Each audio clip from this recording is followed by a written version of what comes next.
Una, paano nyo kami nakita? And then, kasi madami namang realtors, di ba? So, paano kayo nag-decide na kami yung i-approach nyo? And, kumusta yung experience nyo working with us?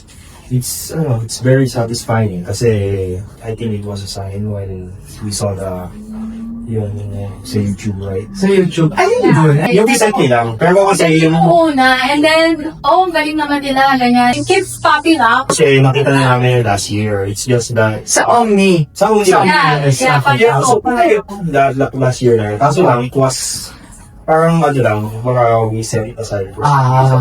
And then, yun na, pop out yun. So I think, yun na yung parang sign na I think we should. Hanggang ilang yung Omni News ba?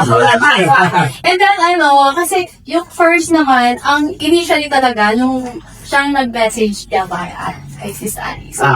Sabi ko, ang initially naman talaga, ang plano lang namin, yung guidance, parang, okay, gusto namin yung checklist, parang kailangan namin i-work on. Yeah. And then yung hindi namin na-expect, maybe after 2 years or 1 Na year. matagal pa. Yeah. Pero at least alam na namin kung ano yung kailangan namin i-work on.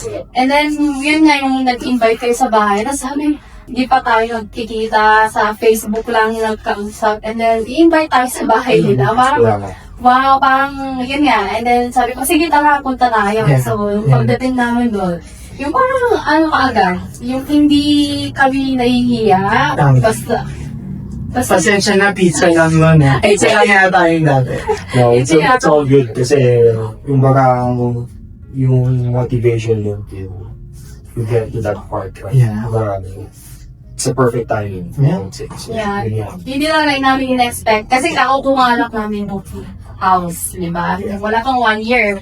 So, inisip namin mga after 1 year. Yeah, matagal pa. Years, gano'n. Pero at least alam namin yung kung ano yung mga checklist or pointers na kailangan namin i-work on, di ba? Yung pala, bukas, check na tayo na, bukas talaga. Yeah, and ganun kami magturo ni si Sais. Kasi pwede ko kayong lecturean, di ba? Pwede yung turuan. Pero yung application na ma-home run to make it happen. And thank you sa tiwala mo. Kasi because of your trust, nandito na tayo. Diba?